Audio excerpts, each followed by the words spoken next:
I Wait a minute. Wait a minute. flipped my schedule. Uh-oh. So I said I had to do it before 3, but I did everything I was going to have to do at 3 Uh-oh, this we're morning. recording now. Oh, no. I'm sorry. Okay. All right, kids.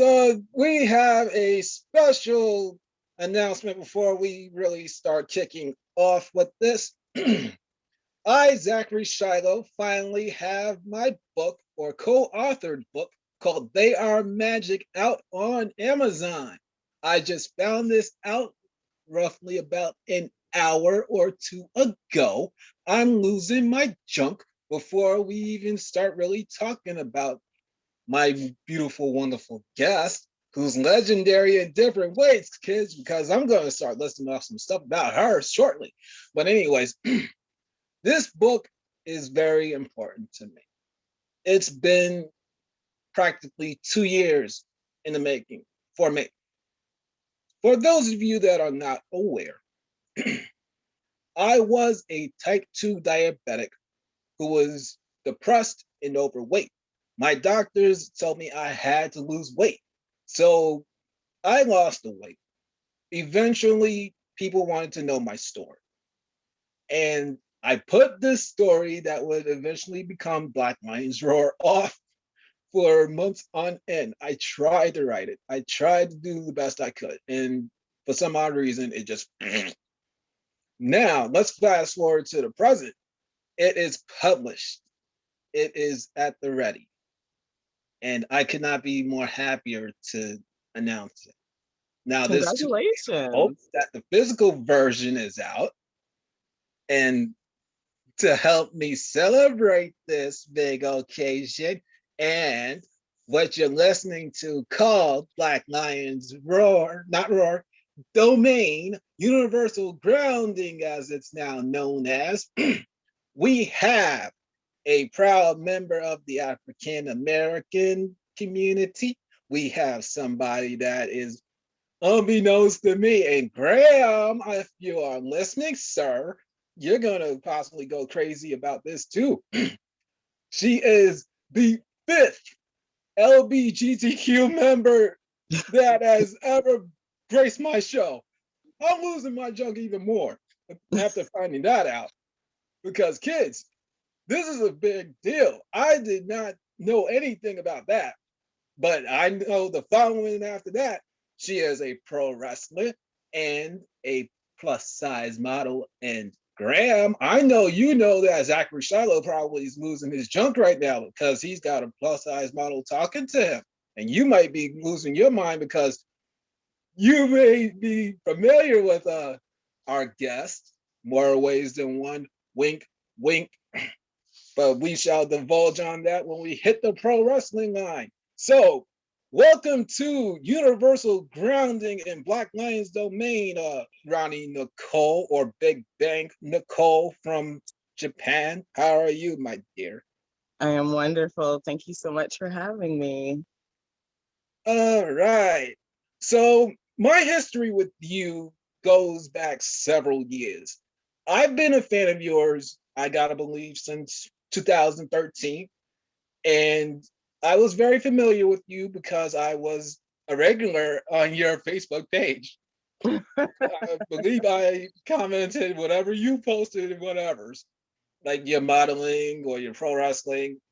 And it's been some years since I actually did talk to you. You were a recommendation by a dear friend of ours by the name of Michael Larkin. Ah, And when he said shout your out to name, Michael. Mwah. and when Michael said your name, my dear, I lost my junk. I said, what? You know Roni Nicole, Awesome Kong reincarnated. I didn't say it like that to him, but I said, he knows Awesome Kong reincarnated. This is awesome. And then I approached you and we started talking on and off. Excuse me, kids. Excuse me.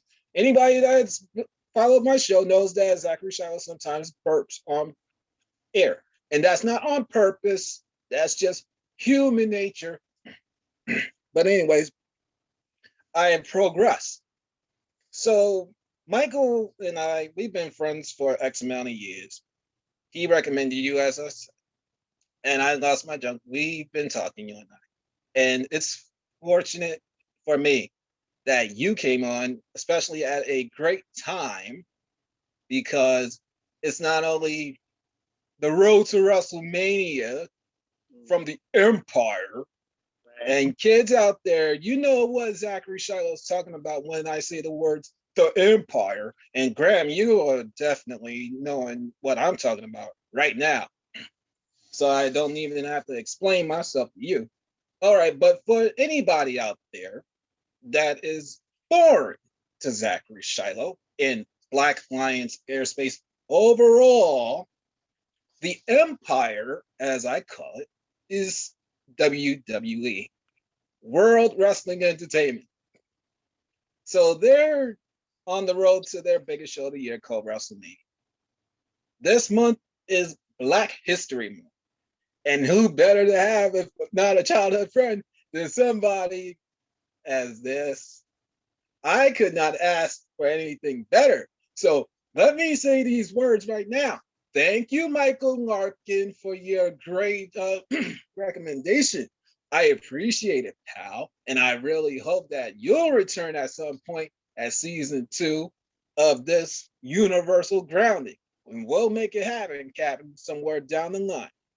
All right, Roni Kins, thank you again for coming on. Please give my listeners a bit of your background overall. Roni, Big Bang Nicole. I'm originally from Houston, Texas, but I reside in North Carolina now. I was originally trained by C.W. Anderson, ECW's Chili Willy, and former NWA national champion Lou Marconi. They were my second group of trainers. My first initial group of trainers, it was Eddie Brown and Tony Hangtime James down in Fayetteville, North Carolina. And so I had like a lot of great old school guys have a hand in bringing me up. So I started in the Carolinas, but very quickly realized I did not want to wrestle at home. And had always been in love with Japanese culture, Japanese wrestling. And so when I received the call to go to Japan, I packed my bags and left. And I was fortunate enough to spend 4 wonderful years in Japan. My first company was World Women Pro Wrestling Deanna, and my second company was Marvelous for a shorter tour. But my main trainers in Japan were Aono Keiko, Kaoru Ito, Nane Takahashi, Teo Natsuki, and Yushiko. And so I really got 2 different worlds in terms of training and training styles, paying your dues in different ways, because that means different things here and abroad. And yeah, since then, I've just been wrestling, auditioning, and working my way through the independent scene. Unfortunately, I had to take some time off due to some family things. And so now, and then Miss Corona happened. So, but now things look like hopefully they'll be moving back in a wrestling direction. So I'm excited to, pause the modeling and acting stuff and get back into the ring. But yeah, that's me. 8 years, actually 9 now. And lifelong fan. I was definitely struck with the wrestling bug very early without a clear direction of how to become a wrestler. And so I feel very blessed and fortunate to have stumbled into the business and to hopefully leave a positive legacy as well. You've touched me in more ways than one. I actually gush every single time that I actually see you wrestle. So if anybody should actually be saying thank you, that's me. I thank you for keeping my fandom going more ways than one. And again, I know you're listening, Graham and Michael, respectively. Thank you both for your participation in this. And we shall get to you, Graham. You got some things to ask dear Roni Kins over here. We will get to it shortly because you love you some Roni Nicole very much from what it sounds like to me. You made a lasting impression on him. Oh man. And he kept on asking me to make sure that I asked you about this. All right, you've actually touched upon how you got into pro wrestling. What is kind of driving you to stay in the industry? Leaving a legacy of the business being better than when I broke in. Um, all the guys I mentioned at some point in my training or in my career said something about leaving the business better than you found it. The irony in that statement is that not specifically my trainers, but there are definitely a lot of old school trainers who didn't exactly uphold that, but imparted that. So more of a do as I say, not as I do situation. Aw, But I definitely take it as a large responsibility as a pro wrestler with the privilege of being a pro wrestler to do that. And so, despite the challenges that being a professional wrestler may present you at different times, the bigger picture is that your legacy and what you choose to do with your ability will leave a lasting mark, just like it does for any veteran or wrestler who passes away. We remember what they have done and they have contributed. Um, we recreate the moves of the people that we admire. We recreate their entrances. We take little bits of all of these historical figures within professional wrestling to create the amalgamation of ourselves. And mm. I hope that leaving the business, whether it's my in-ring work or my out-of-ring advocacy, that one of these things will hopefully leave a lasting impression and be able to impart to the future what can pro wrestling actually evolve to be. And I hope you get your way more ways than one, because I've been advocating for years about certain things in the wrestling industry that has pissed me off. All right, kids, before we continue this, warning, warning, warning. Again, this is the uncensored plateau. We get away with saying whatever we want on here. So if I want to say something like, excuse me, WWE is shit, then I could go ahead and do so. If she wants to say anything like that, she's fine to go ahead and do so. So I'm not holding back, and I expect her not to hold back. So once again, kids, if you are a parent with a child under the age of 13, my suggestion right now is get your kids out of here, because you don't want your kids to actually have something that's probably going to be programmed in their minds at such an early age until they get older, if you are that protective of your kids. So you've been warned. You got 10 seconds. 10, 9, 8, 7, 6, 5, 4, 3, 2, 1. From this point forward, it's not any more apologies. You've been warned. Your kids should be out the room. We're moving forward. Matter of fact, we're going to be more universally grounded. Cheese ball smell. All right. So, where were we, hon? Please remind me before I went off my silly I tangent. just wrapped up my background. All right, your background. All right. So, pro wrestling. Yeah, let's touch upon my dear friend Graham's request. All right. So, Graham, you've been asking me for days on end to ask Ronnie this question or set a question. He says that he saw you at a promotion called IPW, but he more so wants to know about this event called Butch versus Gore. Would you like to talk about that for my dear friend from Virginia by way of the UK? So Butch versus Gore was, I think, March 7th of 2020, and it was held at DC Brow. Um, it was a really amazing event. I think I wrestled Danny Jordan. Um, and in a lot of ways, it was a groundbreaking event because of the amount of LGBTQ talent.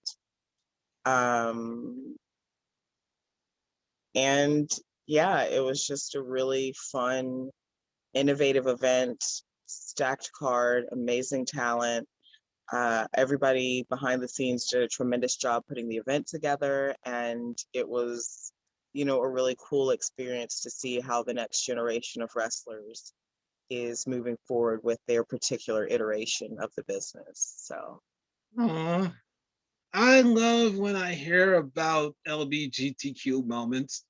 Shout outs to my coaches, Adam Hunt and the Angel of Valuekins, or Angelkins as I call him. Hi guys, I miss you, and I will be a part of your chat on Thursday. Definitely, definitely for our wrap up of May Cause Miracles. Graham, you didn't tell me that you went to almost all LBGTQ, pal. We got talking private when I'm done talking to Ronnie Kins over here. You didn't tell me that. I thought it was just almost your prototypical type of wrestler. But Graham, I got no. more. But Graham, I got more respect for you, brother. Thank you very much for actually sending that question to Ronnie, because I learned a lot just in the last few minutes. And I'm just like flustered. And so if you're not actually watching on YouTube or wherever I post this, because that was quite a thing to learn. And I'm just like the 6-year-old that I am on the inside. Yes, I am. And that's great that I got you to laugh. See, kids, this is why I actually advocate for you all out there to actually do your own inner child. Because when you have your inner child unlocked, you feel more free and people enjoy your company even more. I don't know why people do, but the little Zachary Shiloh in me thanks you all. And he loves you to pieces. Yes, he does. Every single one of you, no matter how big or small you are. All right, so we've talked about pro wrestling for a bit. All right, so you said that you became a fan of it when you were younger.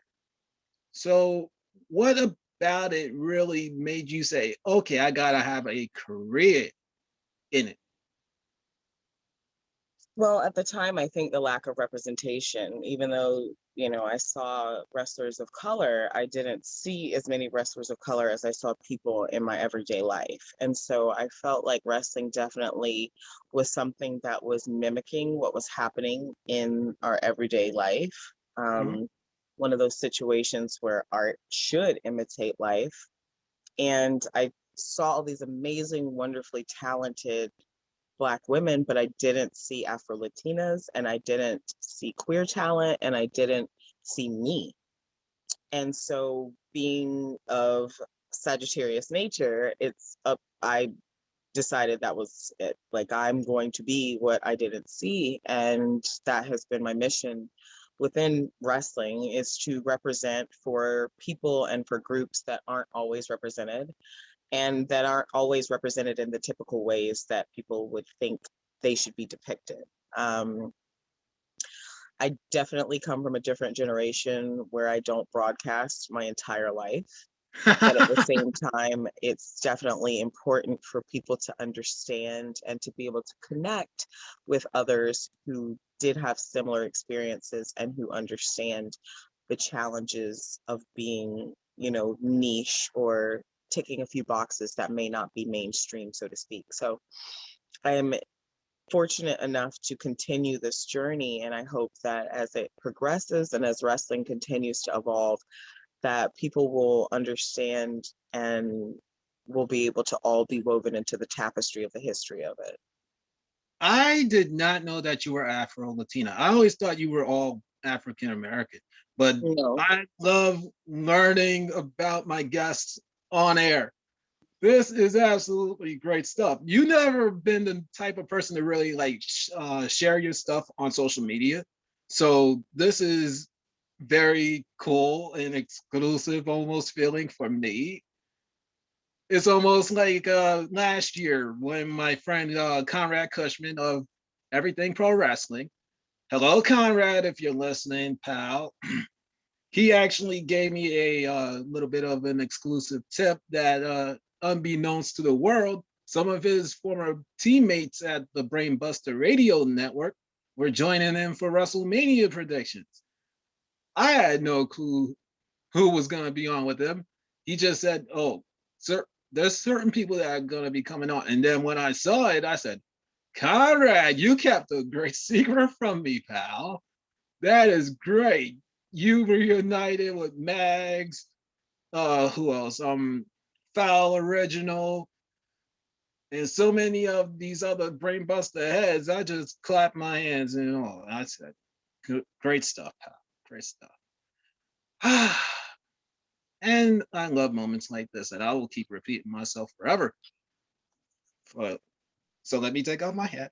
And as I would say to Adam, hon, get the fin. Get the fin. All right. Back on goes the hat. All right. So, what does it mean for you as a LBGTQ to have your wrestling really be shown? Because the wrestling industry, to some degrees or another, can be a little bit homophobic, and it wasn't known for really showing the LBGTQs unless it was like by way of a character, not by person's real life means or life. So, what does it mean for you from the standpoint of being a real life LBGTQ to be in that industry? Um, for me, it's just a part of who I am. It's not something that I've held in a separate regard or a higher regard because first and foremost, I'm a Afro-Latina and I'm a Black woman. And so my journey has always, in my experience, been focused more on the battles regarding that and less regarding my sexual orientation. Mm-hmm. And so for me personally, my fight hasn't been to be accepted as a queer talent, mainly because I don't apply my sexuality to my business aspect of my life. It's something that I mean, it's who I am. That's it. That doesn't, for me, factor 100% into my business relationships other than representation and respect. And in the places that I've worked and in the places that I've tried to make sure that representation has been seen, it has been accepted and it has been, enfolded in a way that hasn't made it something like a separate cause to fight for me personally. My original struggle was just being accepted as a Black woman and being accepted as a woman in a business that is catered and specifically started geared towards, cisgendered white men. And so it definitely has been a different experience for me in terms of my sexuality versus how that plays into my wrestling, because it hasn't for me. Um, it is who I am, and that's it. But at the Mm-hmm. end of the day, I'm here advocating for not only LGBTQ talent, but for talent of color who historically have been whitewashed and erased from our business. And so the broader picture that I have seen is that it's not only LGBTQ talent that needs to be represented, because that within itself has its own issues in representing only the white men of that particular sect. And that is changing with specific organizations. But I do think that LGBTQ talent booking and relations have a long way to go within the business, and that, everyone has to play their part. But for me, the struggle and the challenges have been more focused on just that general acceptance as a minority, as most people who are people of color within the United States face every day. It's no different within the wrestling community. And for me, I definitely have found that advocating on behalf of people of color, women of color, and now here more recently, LGBTQ talent has been something that has just organically folded into it. But my whole point of being a professional wrestler and always speaking out about the things that don't bode well and that are not sustainable ideals within professional wrestling is that everyone deserves a seat at the table, and we all should be discussing this. We all should be taking the steps to rectify this, because the business has evolved and has changed since the early days of its iteration. And I definitely feel that sometimes the message can get lost in the din, but also continuing to purport that message out there will fall on the ears of the people who want to hear it, who want to see those change, and who genuinely want to advocate for real, progressive, and active change within our own community, as well as within our fan base. Because all of these things have to start with us to reverberate throughout the fan base and those who support us. So changing those ideals, normalizing LGBTQ, normalizing people of color, normalizing the fact that everyone is on an equal playing field and it's an equitable playing field, makes a big difference. And when we are the ones who are able to do that from within the wrestling community, that will permeate throughout the wrestling community as a whole. Oh, I hear you, hon. I hear you, because it's starting to get annoying with just having straight up just gay gimmicks only. I felt for years that if a person is truly gay or lesbian or bi, it shouldn't just be only a story. Like, let that person rock who they are, please. I don't care what promotion it was in, especially the Empire. Yeah, yeah. They've been the most crazy with this LBGTQ stuff, and they haven't been known to actually give certain people some rubs. But I progress because there's been places like GCW, there's been places like Warriors of Wrestling and more that I've been to that has given your people, our people, quote unquote, the chance to really expand our horizons. And to Brett Lauderdale and Joey B and anybody else that truly is an independent promoter, thank you very much for letting these people be themselves.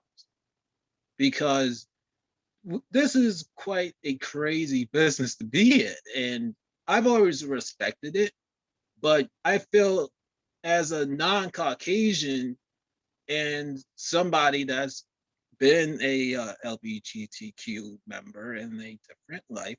Let me remind you, kids, that I'm a past life, and my name in a different life was Julia Sophia. So sometimes when it sounds like I'm a little bit feminine, that's the side of me that's coming out. So kids, do not feel scared or offended, because that's naturally who I am in spirit. And I always felt a connection to the LBGTQs, even before I even knew that I was a past lifer, because they struggled for years to try to even get the right to marry. And that made me cry. That made me cry because these are people, straight up people. And if WWE ever listens to my recordings, let me remind you that these are people. Eventually, we would like for there to be women's champions, men's champions of LBGTQ sincerely. Don't do it just so you can get advertisement. Don't do it just for advertisement. Do it because you respect that person and as a wrestler. That feels good to actually get off my chest. All right, so yeah, we're almost out of here, hon. Thank you. All right, let's briefly touch upon your modeling. Well, I started when I was really young for a company called Girlfriends LA. I think they're actually defunct now, but I was always interested in modeling. I did some JCPenney, Hudson Belt, Dillard's, print stuff. Because when I was younger, being a plus size model and being a plus size tween was not a thing. You really only had the option to wear clothing that was adult petite or, you know, stuff that was ill-fitting, extra large in youth sizes. And so Girlfriends LA sought to bridge that gap. And you know, it was a cool experience. It definitely taught me a lot about the industry in terms of modeling. It taught me a lot about body image, which is something I think people don't really take into consideration for people who are modeling, because just because you model doesn't mean that you don't struggle with those particular issues. And it taught me a lot about being smart business wise, because it's definitely really challenging navigating as a young person the industry that is definitely created to consume and not necessarily regenerate or replenish. So modeling is a roller coaster. It's so fun though. I'm excited because I just did a shoot at the North Carolina Museum of Art, which turned out really well. I'll Right. actually, yeah, it was really fun. And I actually, even though I've lived in North Carolina for some time, I've never been to the Museum of Art. I only have been to like the History and the Science Museum. And so being there and connecting with some of the amazing pieces there and being able to shoot with the photographer, big shout out to Manav. I love you. Thank you. Um, so that was really cool. And so all those images I'm actually going to be putting up on my Patreon, which is really exciting because I've never done that either. So yay for new things Oh, in 2021. But yeah, I actually was in modeling troops when I was in college, which was a whole new experience because choreographed modeling is a lot different than what people think in terms of straight up runway modeling. And so having to do choreography and, you know, go to these competitions and travel around North Carolina with my group and, you know, hone those skills really just kept pushing me into continuing to do modeling. And some of my favorite photographers that I've worked with, the newest photographer I worked with, Manav, he was, you know, up and coming, fresh eyes, really cool. I definitely love Angelo Blount. Big shout out to him for ARB Glamour. Thank you so much. I love working with you. I'm looking forward to working with Jason Lopez of Modern Myth Photography, and definitely some other people, Casme Photography, H&M Photography, and Jacko Photography. Big shout out to Sandy Bionic Wiley.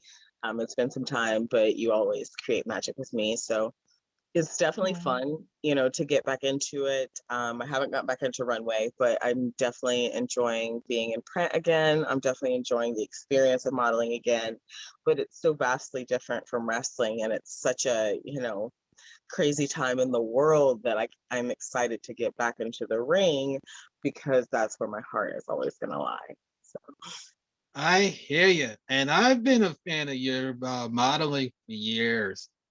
I love your photo shoot with you in this sparkly skirt and well, a whitish looking top.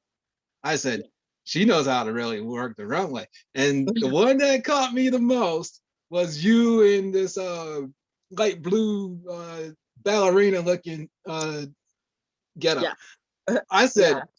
oh, she's cute. A throwback to my dance years, yes. But that was actually shot by Jacko Photography. As I mentioned, he is tremendous, such a wonderful photographer. It's really hard to find people I'm comfortable to work with. So it's definitely a blessing when you find people who are really talented, they have a great eye, but they also make you as the model feel comfortable and relaxed in that environment, because you're working, you know, it's not just taking photos, you're working. And so, Uh-huh. you know, it's definitely good when you can link up with someone who is about making magic and making sure that the model is happy at the same time. So it's big shout out to Jacko. I love you. Uh man, I love seeing your photo shoots and I just couldn't help but be giddy like a little child before I actually unlocked my inner child. But but the fact that you're talking to me, that makes me even more happier in the present day. Oh man. Okay, kids, we gotta start wrapping this bad boy up because Ronnie Kids over here got something else to do, and so do I. I gotta promote a book called They Are Magic and a last to be read chapter called Black Lions Roar. So let's get to the last bits. You already answered what keeps you going in both. No need to repeat. All right, my dear. There's three things now that Zachary Shiloh does at the end of every single Universal Ground. What can I do for you going forward, love? Continue to like, share, and support. Tonight at 10 o'clock p.m., I actually have my second episode of Sunday Sessions in honor of Black History Month. I will be discussing the road in terms of professional wrestling, the mental, physical, and emotional toll that it takes with the WOD, the one-eyed, thick-dyed weapon of mass destruction, Dementia DeRose, and with Philadelphia's own No Mercy, Zeke Mercer. So please promote that and share these conversations. I started doing these just because we're in Black History Month. Bianca Belair just won the Rumble. Kofi won the championship. Things are changing in terms of professional wrestling, but we're still not having the conversations as to why things have changed so slowly. And so Sunday Sessions really seeks to delve into that, talk with independent professional wrestlers, and talk with people who actually have experienced all of these things and give everybody an insight into what we go through. So sharing that, supporting that, spreading that to all of the people who support you was definitely something that you can do for me. Okie dokie, I got no problem with that, hon. I gladly will. Before we actually move on to the second of three things. Kids, let me remind you, I plan on watching WrestleMania this year. Anybody that knows me knows I can't stand the Empire, but I'm doing it for three specific reasons. One, for my surrogate father, Raymond Gallagher. Number two, my best friends in this wrestling industry who had taken care of me since 2017 and got me into this world we call podcasting. Especially you, Graham. You are number one with your son at the time being 5. Hint, hint. Okay. And the last bit of business, as far as Zachary Shiloh watching WrestleMania, I said this before and I'll say it again. Sasha Banks versus Bianca Belair, SmackDown Women's Championship main event. One night. I don't care what night it is. Night 1 on April 10th or the 11th. WWE, listen up again. Banks, Belair, SmackDown Women's Championship main event. Mm-hmm. I will keep on beating this to death. I don't care what show I go on. I will keep on saying it until it happens. Right. Because we've been held down for way too long. Way too long. Us Africans and non-Caucasians, period. For sure. And you've had several years of all Caucasian main events. And you claim to be in the same lane as Martin Luther King and other non-Caucasians. I mean, same, excuse me, yeah, other non-Caucasians. Back it up. Banks, Belair, SmackDown Women's Championship. Main event. One night. One night. That's all we're asking for. We're not asking for an army. We just want equal representation. Equitable representation. Oh, yes. Yes, Ronnie Kins. I agree. Yes. All right. So that's it for the wrestling bit and what I can do for you. All right. Hopes for the future are. The hopes for the future are the business keeps evolving, that the new people who come into the business are trained in a way that they understand that it is a business, that we are out here to satisfy our fans, that we are a product, but our product has to be packaged in a way that is professional, well represented of who we are, and well represented so that it will last a lifetime. I would love for, older wrestlers and younger wrestlers to come to more of a consensus about what the business should be moving forward. I think, while we're in a great time of new wrestlers innovating things and older wrestlers re-innovating themselves, we're not having those conversations about what we can do collectively to push forward the business. And I think moving forward, bringing people together. I agree, Ronnie Kins. I agree 100%. We need more lovings in this industry. Yes, Yes. we do. You know, there's a lot of niche groups like, oh, only like this, or I only like this, or I only like that, but it's all wrestling and we all enjoy it. And we all love to get spellbound and captivated and suspend our disbelief when we're watching these stories, when we're talking to each other, when we're seeing these matches, when we're going back on YouTube and looking at these things that were done historically. We all have the ability to participate and to enjoy what's happening. So let's do that instead of fighting amongst ourselves. Let's do that instead of critiquing everything down to the very last, wrestling boot. Let's make sure, that we're actually doing what we say. If we love wrestling, then let's love on it. Let's share it, let's spread it, and let's enjoy it. We've got I enough things agree. that I go agree. wrong for us to complain about. Let's let the art be the art that we enjoy.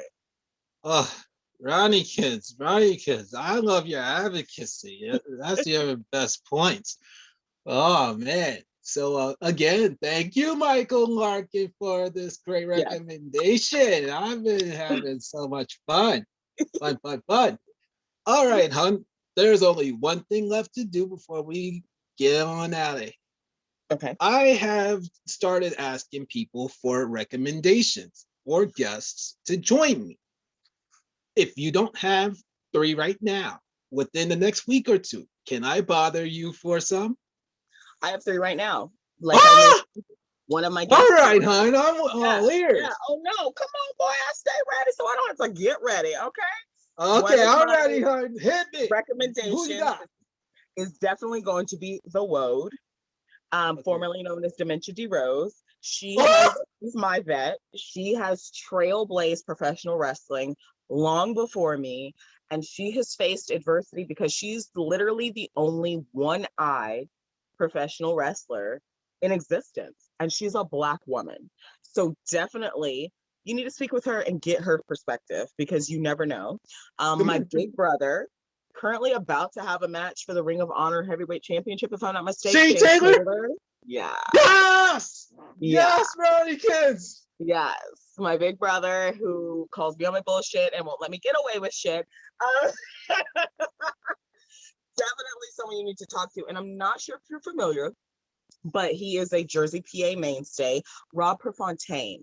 He is another What? one of my brothers. He's got Oh, I know long, him. I believe you I've do? heard of him by Yes. those Jersey All Pro. Yes. So he is actually training right now, and he's stepped into the role of educator, and he is bringing up another crop of students, and they're doing so well. And I'm so proud of him and how he has taken all of the knowledge that he has of wrestling, tremendous psychology, amazing booking, and is passing that on to the next generation. And so those are my 3 suggestions right off the bat, because these are Oh, people who I know are making moves, who are doing things, and who really are for the culture and for the business. And that's something oh, that I Ronnie think we have kids. to, emphasize, being for professional wrestling, not for the people who do wrong, not for the people who take advantage, but for the people who want to advance it, who want to uplift it, and who want to share it. So those are definitely my suggestions for you. Oh, Dementia Rose, Shane Taylor, and Rob Forte.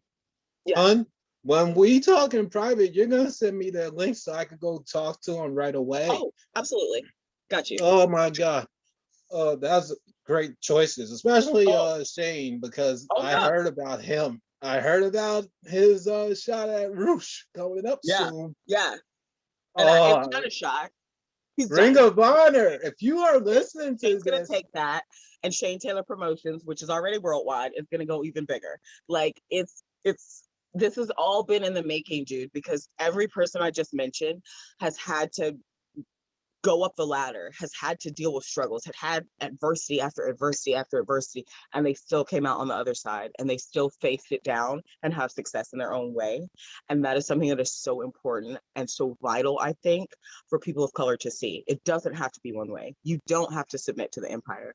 You can do whatever you ah, want to do and still be considered a success. And I think that oh, is the message we should be spreading and putting out there to the world and to people who want to do this. There's not one way to be successful in professional wrestling, just like there's not one way to be successful in life.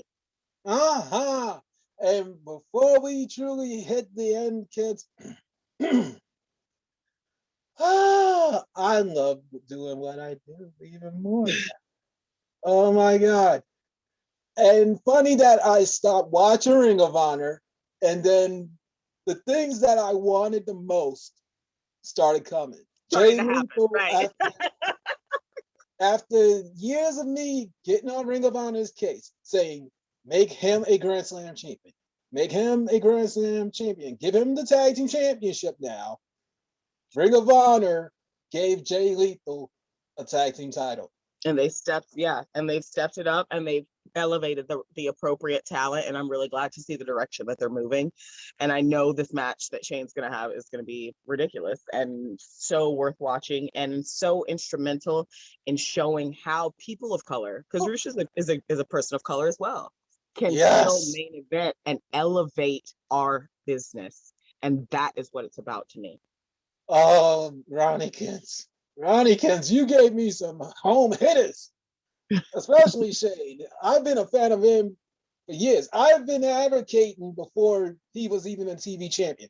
When him Yeah. and Keith Lee were tagging up, I said, Ring of Honor, you are making a fucking mistake right now, not making them tag team champions, because the Pretty Boy Killers, they were my favorite tag team outside of the Briscoe brothers. Everything happens as it would. Look at Shane now, look at Keith now. Everything happens the way it's supposed to happen.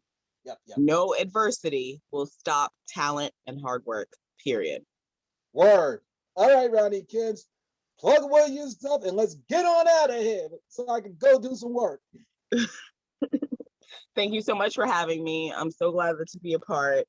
I'm so glad that I tick so many boxes, but I'm also so glad to talk with you and the people who follow you and support you, and give my perspective of wrestling and what it's like to be, a multi-box ticker within the professional community. Make sure you guys follow me at Glitterlicious on Twitter, at Glitterlicious Bang Bang on Instagram, Roni Nicole R on Snapchat, and Roni Nicole on Likey. Make sure you have liked and subscribed to my YouTube channel, as well as indiewrestling.us, so you can catch Sunday sessions, because they're going to get deep. This Sunday is debuting at 10 p.m. Eastern Standard Time with The Road and Zeke Mercer, and we're talking about The Road. Thank you so much, Zachary, for having me. I love you. Oh, Ronnie Kids, you put me more into what I call the flow state, and I love you to pieces, and I'm going to actually keep up with you. Yes, I am. Yeah. All right, kids. Nothing else to say, but we're out of here, and it's time to hit the outro. So, see you, kids. Thank you. Bye-bye.